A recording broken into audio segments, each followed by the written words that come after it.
కొన్నిసార్లు మనము సత్యాన్ని ఎరిగి ఉన్నప్పటికీ అసత్యాన్ని ఆశ్రయిస్తుంటాం. అందుకు ఎదురయ్యే తీవ్ర పరిణామాలు ఏమిటి ఆలోచిద్దాం.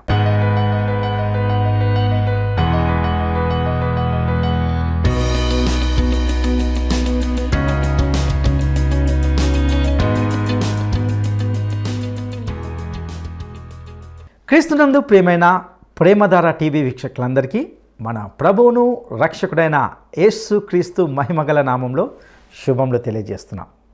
నేటి నుండి మనము రాజులు 2వ గ్రంథాన్ని ప్రారంభించుకోబోతున్నాం.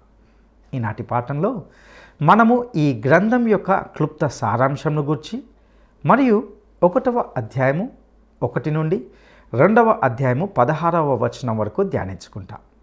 ఇందులో ఇశ్రాయేలు రాజైన అహజ్యా తన పై గది నుండి పడిపోయి గాయపడ్డాడు. కోలుకోవడానికి బదులుగా అతడు అనారోగ్యం పాలై తానిక కోలుకోలేనని భయపడి దేవుణ్ణి ఆశ్రయించడానికి బదులుగా ఎక్రోను దేవత అయిన బయల్జెబూబును ఆశ్రయిస్తాడు. అతడు నిజ దేవుని కంటే అబద్ధ దేవుని విశ్వసించడానికి మొగ్గు చూపాడు. కాబట్టి దేవుడు ఏలియా ప్రవక్త ద్వారా రాజైన అహజ్యా మరణమవుతాడని చెబుతాడు. ఇక ఆ తర్వాత జరిగిన పరిణామాలను గురించి, అదేవిధంగా ఏలియా మరియు అతని శిష్యుడైన ఎలీషాల మధ్య జరిగిన ఆసక్తిదాయకమైన సంభాషణను గురించి, అందులో నుండి కొన్ని ఆత్మీయ సత్యాలను నేటి పాఠంలో మనము తెలుసుకోవడానికి సిద్ధపడదామా? ప్రియ సోదరీ సోదరులారా, ఈరోజు మనం 2 రాజుల గ్రంథం ప్రారంభించబోతున్నాము.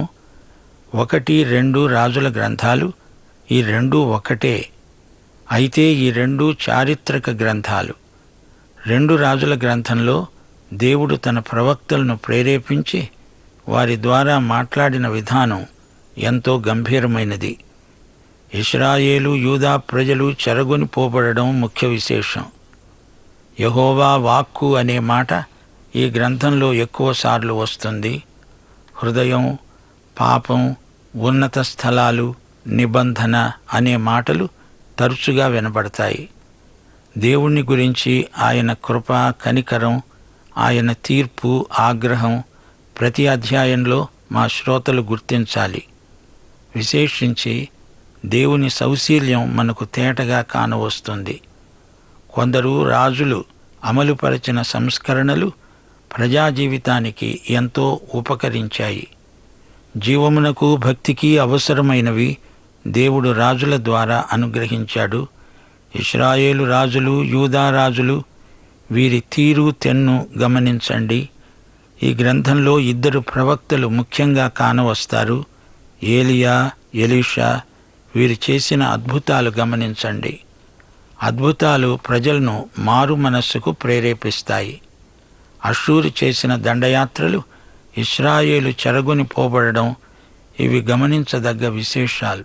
ఆ తరువాత యూదా రాజ్యం ఉత్తరాన జరిగినది చూచి యూదా నేర్చుకున్న పాఠాలేమిటో మా శ్రోతలు గుర్తిస్తూ ఉండాలి.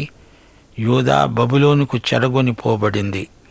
ప్రియ శ్రోతలారా, ఏలియా, ఎలీషా అనే 2 దైవ సేవకుల జీవితాలు మనకు ఎన్నో పాఠాలు నేర్పుతాయి. మనము నీతిగా జీవించాలి. ఇశ్రాయేలు, యూదా చెరగొని పోబడ్డారు అంటే దేవుడు వారికి తీర్పు తీరుస్తున్నాడని అర్థం. ఒక జాతి గాని, వ్యక్తులు గాని ప్రవర్తించే విధానాన్ని దేవుడు గమనిస్తున్నాడు. దేవుడే తీర్పరి. ఆయన రాజులకు రాజు, ప్రభువులకు ప్రభువు. దేవుడు మానవ చరిత్రకు దేవుడు. రాజులకు, రాజ్యాలకు ఆయనే దేవుడు. ఆయన పరలోక సింహాసనాసీనుడు. ఆయన మాట తిరుగులేనిది. శ్రోతలారా, దేవుని యందు విశ్వసించి ఆయన వాక్య ప్రమాణానికి తగినట్లు జీవించాలి. ఎవరేమనుకున్నా, ఏమి చేసినా దేవుని బిడ్డలు ఆయన వాక్య ప్రకారమే జీవించాలి. 2 రాజుల గ్రంథంలో ఇశ్రాయేలు చేసిన గొప్ప యుద్ధాలను గురించి వింటారు. ఈ గ్రంథంలో 23వ అధ్యాయం 23వ వచనం గమనించండి. యెహోవా అన్నాడు, నేను ఇశ్రాయేలు వారిని వెళ్ళగొట్టినట్లు యూదా వారిని నా సముఖానికి దూరంగా చేసి నేను కోరుకొన్న యెరూషలేము పట్టణమును, నా నామమును అక్కడ ఉంచవలసిందని నేను చెప్పి ఉన్న మందిరాన్ని నేను విసర్జిస్తాను. వాగ్దత్త భూమిలో అవి చీకటి రోజులు. ఉత్తర రాజ్యం ఇశ్రాయేలు, దక్షిణ రాజ్యం యూదా అన్యుల చేతిలో పరాజయం పొంది చెరగొనిపోబడ్డ ఈ రెండు రాజ్యాల చరిత్ర విషాదకరం. ఆధునిక చరిత్రలో కూడా రెండు ప్రపంచ యుద్ధాలు ఎంతో జననష్టానికి కారణమయ్యాయి. యుద్ధం మూలంగా మానవత్వపు విలువలు మంటగలిసిపోతాయి. రెండు రాజుల గ్రంథంలో అచ్చం ఇదే జరిగింది. ఇశ్రాయేలు జాతికి అన్ని విధాల తీరని నష్టం కలిగించిన రెండు యుద్ధాలు మనకెన్నో గుణపాఠాలు నేర్పుతాయి. అప్పటికే రాజ్యం చీలిపోయింది. ఉత్తర రాజ్యంలో రాజులందరూ దేవుని మార్గానికి దూరమైపోయిన వారే. ఏలియా, ఎలీషా అనే ప్రవక్తలు ఖండితంగా మాట్లాడారు. దేవుని తీర్పును ప్రకటించారు. అద్భుతాలు చేసి దేవుని మహాశక్తిని ప్రచురపరిచారు. రెండు రాజులు 15 నుండి 18 అధ్యాయాల వరకు అష్షూరు దండయాత్ర. ఇశ్రాయేలు ముఖ్య పట్టణం సమరయ్య.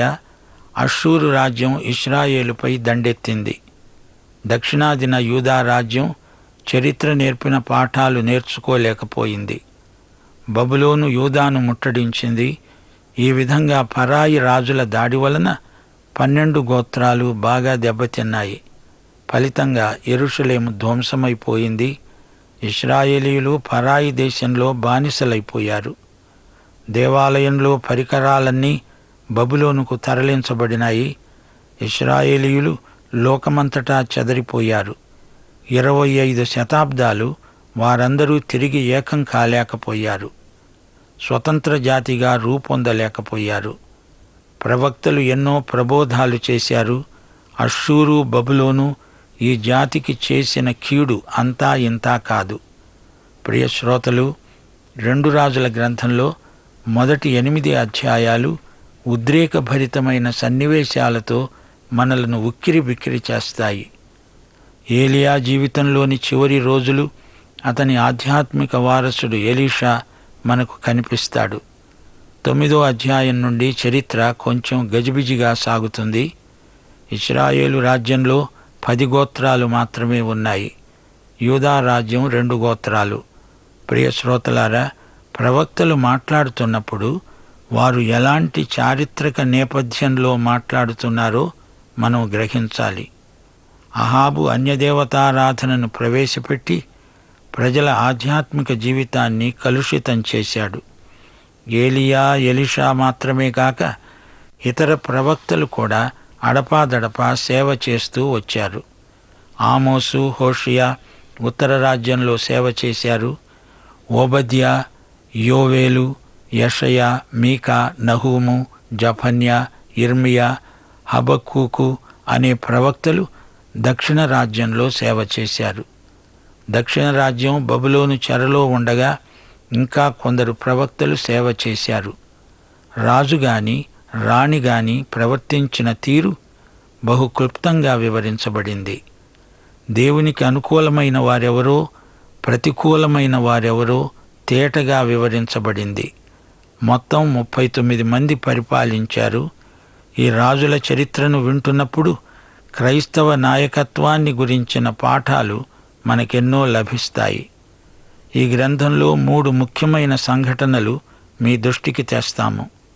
5వ అధ్యాయంలో ఎలీషా చేసిన అద్భుతం, 17వ అధ్యాయంలో ఉత్తర రాజ్యమైన ఇశ్రాయేలు ఎలా క్షీణించింది వర్ణించబడింది. 22వ అధ్యాయంలో బాలుడైన ఒక రాజు యోషియా కనపడతాడు. అనేక సంస్కరణలను గురించి వింటాము. అయినా తినబోతూ రుచి అడగటం ఎందుకు? వినండి. 2 రాజులు 1వ అధ్యాయం. ముందుగా ఒక్క మాట. అహజ్యా పరిపాలన ఆరంభమైంది. రాజు, ప్రవక్త కలిసి చేయవలసిన పనులెన్నో ఉన్నాయి. ఇశ్రాయేలు రాజైన అహజ్యా ఆత్మహత్య చేసుకుంటాడు. 1వ వచనం. అహాబు మరణమైన తరువాత మోయాబీయులు ఇశ్రాయేలు వారి మీద తిరగబడ్డారు. అహజ్యా తన మేడగది కిటికీలో నుండి కిందపడి రోగి అయ్యాడు. అహజ్యా దూతలను బయల్జెబూబు దేవతను సంప్రదించడానికి పంపాడు. ఈ వ్యాధి పోతుందా, నేను స్వస్థపడతానా లేదా అని దేవతను అడిగిస్తున్నాడు. అహజ్యా ఎందుకు కింద పడ్డాడు? బాగా తాగి ఉంటాడు. ఒళ్ళు పై తెలియకుండా ఈ అఘాయిత్యం చేసి ఉంటాడు. రాజై ఉండి యెహోవాను సంప్రదించడానికి బదులు ఎక్రోను దేవతకు ప్రార్థన చేస్తున్నాడు. బయల్జెబూబు ఎక్రోను దేవత. అహజ్యాకు తల్లి బుద్ధులే వచ్చాయి. ఇశ్రాయేలు దేవుడైన యెహోవాను ఈ రాజు అవమానపరుస్తున్నాడు. పైనుండి కింద పడ్డాడు. దెబ్బ తగిలింది. దెబ్బ తగిలినప్పుడు అబ్బా తండ్రి అని దేవునికి మొర్రపెడితే ఎంత బాగుండేది. యెహోవా దూత ఏలీయాతో మాట్లాడాడు. నీవు లేచి షోమ్రోను రాజు పంపిన దూతలను కలుసుకొని చెప్పు, ఇశ్రాయేలు వారిలో దేవుడు అన్నవాడు లేడనుకొని బయల్జెబూబు వద్ద మీరు విచారించడానికి వెళ్తున్నారా? యెహోవా వాక్కు, నీవెక్కిన మంచము మీద నుండి దిగిరాకుండా నీవు నిశ్చయముగా మరణిస్తావు. ఏలియా దూతలకు ఈ మాట చెప్పి వెళ్ళిపోయాడు. ఏలియా జీవితంలో ఇదే చివరి ఘట్టం. రాజదూతలకు సందేశమిచ్చాడు. యెహోవా ఉండగా వేరే దేవతలతో మీకు పనేమిటి? అహజ్యాకు దెబ్బ నయం కాదు. అతడు మంచం మీద నుండి దిగకుండానే చస్తాడు. ఇదంతా దూతలు రాజుకు తెలియచేశారు. 7వ వచనం, మిమ్మును కలుసుకొని ఈ మాట చెప్పినవాడు ఎలాంటివాడు అని రాజు అడిగాడు. అందుకు వారన్నారు, అతడు గొంగడి ధరించుకొని నడుముకు తోలు దట్టి కట్టుకున్నవాడు. రాజన్నాడు, అయితే ఆ మనుష్యుడు ఏలియా. అతని వాలకం చూడండి. బాప్తిస్మమిచ్చే యోహాను ఇలాగే ఉండేవాడు. గొంగళి ధరించుకొని నడుముకు తోలు దట్టి కట్టుకునేవాడు. ఏలియా తిష్బీయుడు, గొప్ప ప్రవక్త. ఊహించలేని మేలులతో నింపిన నా యేసయ్యా, నీకు నా వందనం.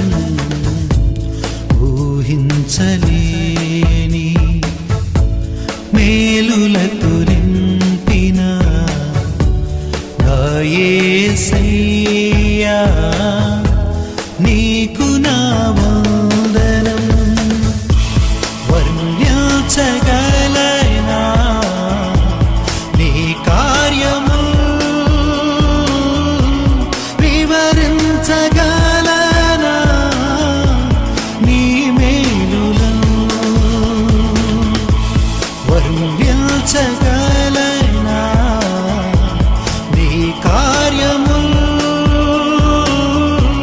వివరించగలనా నీ మేలులను. ఊహించలేని మేలులతో నింపిన నా యేసయ్యా, నీకు నా వందనం. ఊహించలేని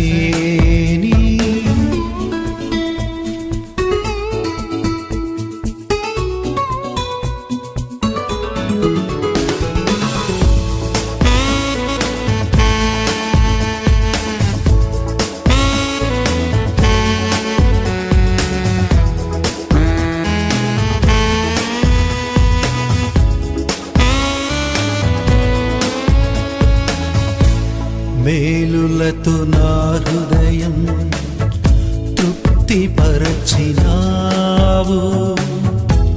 రక్షణ పాత్ర పూచి నిన్ను స్తుతియుతును. మేలులతో నా హృదయం తృప్తిపరచినావు. రక్షణ పాత్ర పూచి నిన్ను స్తుతియుతును. ఇశ్రాయేలు దేవుడా, నా రక్షకా,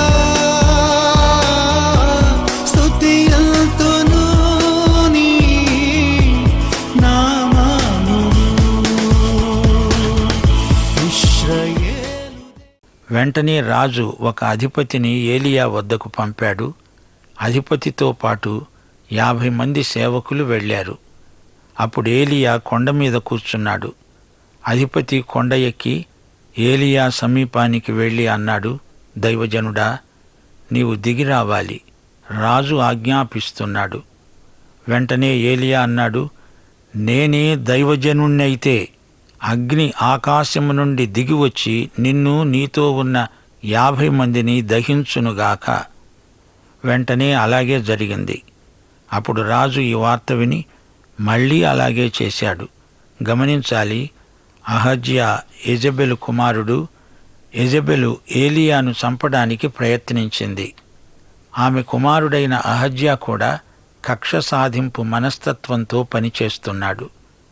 ఏలియా దుస్తులు, అతని మాట తీరు అంతా నాగరికమైనవి కావు. అయినా అతడు దైవజనుడు. ఈ రోజున ప్రజల అభిరుచులకు అనుగుణంగా సంఘాలు పద్ధతులు మార్చుకుంటున్నాయి. సమాచార ప్రకటన స్తంభించిపోతోంది. సంఘం దేవుని వాక్యాన్ని ఉన్నది ఉన్నట్లు బోధించాలి. ఏలియా మాట్లాడితే ప్రజలు విన్నారు. అతని మాటలు ఎంత మొరటుగా ధ్వనించినా అతనికి దైవదత్తమైన అధికారమున్నది. రెండోసారి రాజు అధిపతిని 50 మంది యోధులను పంపితే ఇది రాజాజ్ఞ అని వారు ఠీవిగా మాట్లాడితే ప్రవక్త తిరిగి అదే మాట అన్నాడు. పైనుండి అగ్ని వచ్చి వారిని దహించింది. 13వ వచనం. రాజు అంతటితో వదల్లేదు. మూడోసారి మరొక అధిపతిని 50 మందిని తోడు ఇచ్చి పంపించాడు. అయితే ఆ మూడోవాడు వచ్చి ఏలియా ఎదుట మోకాళ్ళుని అన్నాడు, దైవజనుడా, దయచేసి నా ప్రాణమును, నీ దాసులైన ఈ 50 మంది ప్రాణాలను నీ దృష్టికి ప్రియమైనవిగా ఉండనియ్యి. ప్రియశ్రోతలు గమనించారా? కనికరమును కోరిన వారికి కృప లభిస్తుంది. 15-16 వచనాలు. యెహోవా దూత అన్నాడు, రాజుకు భయపడవద్దు, వీరితో కూడా దిగిపో. గనుక ఏలియా లేచి వారితో కూడా రాజు వద్దకు వచ్చాడు. అతడు వచ్చి రాజును చూచి అన్నాడు, విచారణ చేయడానికి ఇశ్రాయేలు వారి మధ్య దేవుడు అన్నవాడు లేడనుకొని నీవు ఎక్రోను దేవత అయిన బయల్జెబూబు వద్ద విచారణ చేయడానికి దూతలను పంపావు. నీవెక్కిన మంచము మీద నుండి దిగిరాకుండా నిశ్చయముగా నీవు మరణమవుతావు. ఏలియా నిర్భయంగా దేవుని తీర్పును ప్రకటించాడు. ఏలియా ద్వారా యెహోవా సెలవిచ్చిన మాట ప్రకారం అహజ్యా చనిపోయాడు. అతనికి కుమారుడు లేనందున యూదారాజైన యెహోషాపాతు కుమారుడైన యెహోరాము ఏలుబడిలో 2వ సంవత్సరమందు యెహోరాము అతనికి మారుగా రాజయ్యాడు.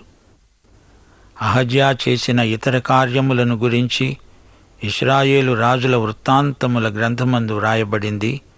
ఇంతటితో ఒమ్రీ అహాబు వంశరేఖ అంతరించింది. ఇప్పుడు 2వ అధ్యాయానికి వస్తున్నాము. ఈ అధ్యాయంలో ఏలియా జీవితంలోని చివరి ఘడియలు మనం చూస్తాము. ఏలియా అగ్నిరథంలో బొందితో పరలోకానికి వెళ్ళిపోతాడు. అప్పుడు ఎలీషా రంగప్రవేశం చేస్తాడు. 2 రాజులు 2వ అధ్యాయం 1 నుండి 4వ వచనం వరకు.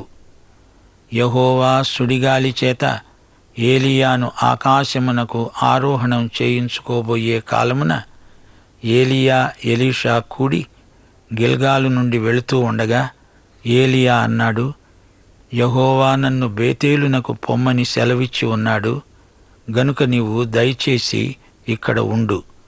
ఎలీషా అన్నాడు, యెహోవా జీవముతోడు, నీ జీవముతోడు నేను నిన్ను విడువను. అప్పుడు వారిద్దరూ కలిసి బేతేలుకు ప్రయాణం చేశారు. బేతేలులో ఉన్న ప్రవక్తల శిష్యులు ఎలీషా వద్దకు వచ్చి, నేడు యెహోవా నీ వద్ద నుండి నీ గురువును పరమునకు తీసుకొని పోతాడు అని నీ వెరుగుదువా అంటూ ఎలీషాను అడిగారు. అతడన్నాడు, నేనెరుగుదును, మీరు ఊరుకోండి. పిమ్మట ఏలియా అన్నాడు, ఎలీషా, యెహోవా నన్ను యెరికోకు పొమ్మని సెలవిచ్చి ఉన్నాడు, గనుక నీవు దయచేసి ఇక్కడే ఉండు. ఎలీషా అన్నాడు, యెహోవా జీవముతోడు, నీ జీవముతోడు నేను నిన్ను విడువను. గనుక వారిద్దరూ యెరికోకు ప్రయాణం చేశారు. ప్రియ శ్రోతలు, వింటున్నారా? ఏలియా ఎలీషాను ఆగిపోమంటున్నాడు, కాని ఎలీషా సాగిపోతానంటున్నాడు. ఎందుకనగా ఏలియా పరలోకానికి ఎక్కిపోయే ఘడియలు ఆసన్నమయ్యాయి. తన గురువు వెళ్ళిపోయేటప్పుడు తాను స్వయంగా అక్కడే ఉండాలని ఎలీషా కోరిక. యెరికోలో ఉన్న ప్రవక్తల శిష్యులు ఎలీషా వద్దకు వచ్చి అన్నారు, నేడు యెహోవా నీ వద్ద నుండి నీ గురువును పరమునకు తీసుకొని పోతాడని నీ వెరుగుదువా? ఎలీషా అన్నాడు, నేనెరుగుదును, మీరు ఊరుకోండి. ప్రవక్తల శిష్యులు విన్నారు, కాని ఆ సంగతి ఎలీషాకు అంతకు ముందే తెలుసు. ఎలీషాకు వీరు చెప్పాల్సిన అవసరమేమీ లేదు. ఏలియా అన్నాడు, ఎలీషా, యెహోవా నన్ను యొర్దానుకు పొమ్మని సెలవిచ్చి ఉన్నాడు, గనుక నీవు దయచేసి ఇక్కడే ఉండిపో. ఎలీషా అన్నాడు, యెహోవా జీవముతోడు నీ జీవముతోడు నేను నిన్ను విడువను.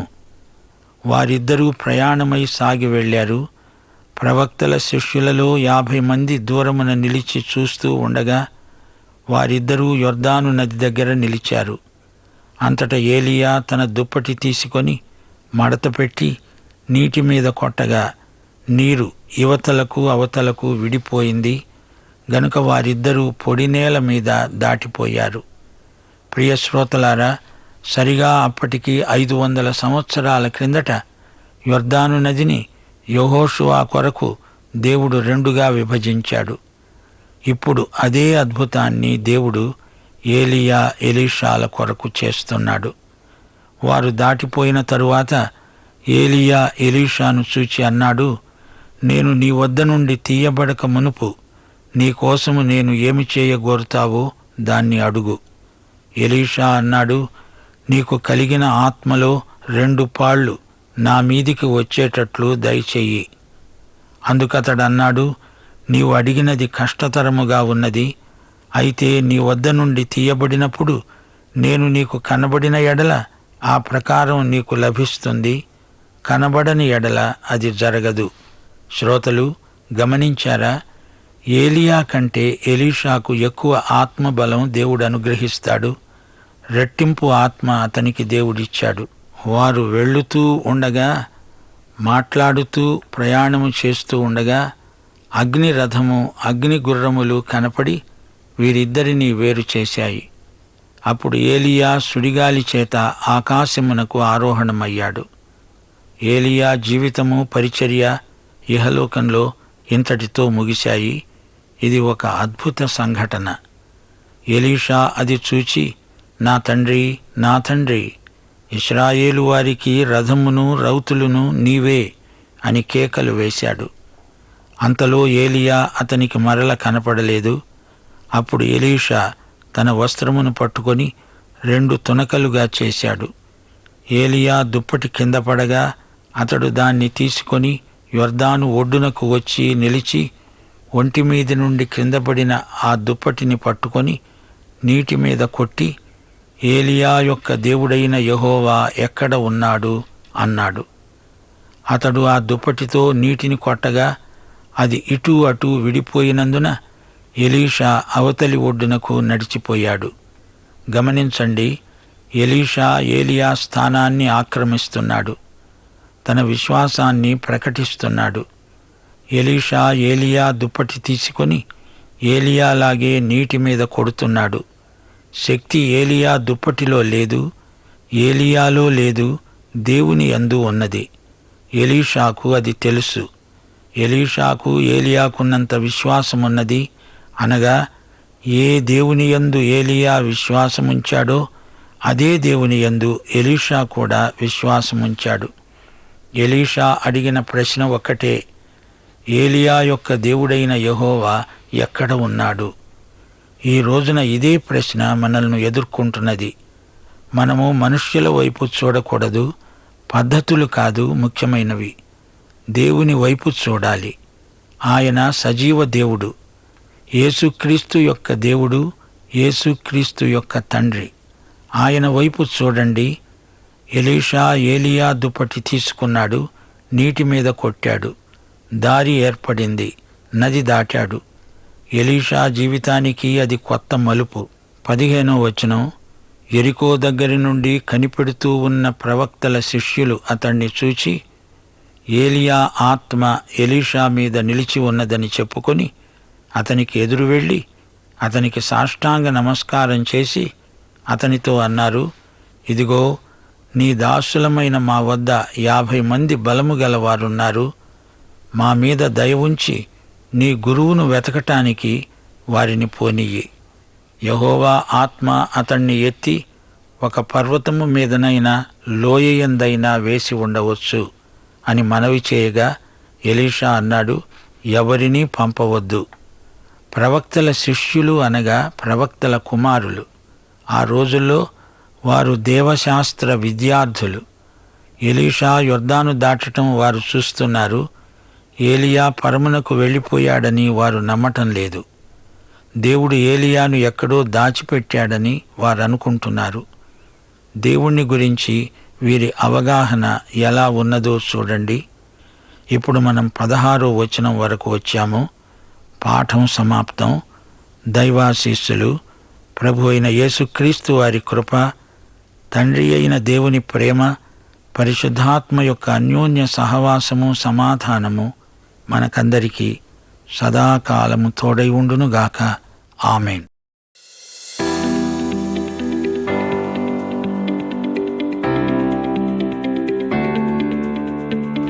రెండవ రాజుల గ్రంథంలో ఎక్కువసార్లు కనిపించే మాట ఏమిటి? రెండవ రాజుల గ్రంథంలో ఎక్కువసార్లు కనిపించే మాట ఏమిటి? 1. యెహోవా వాక్కు. 2. యెహోవా ఈలాగు సెలవిచ్చుచున్నాడు. 3. యెహోవా ఆజ్ఞాపించుచున్నాడు. ఈ ప్రశ్నకు సరైన జవాబును ఈ వాట్సాప్ నంబర్కు పంపండి.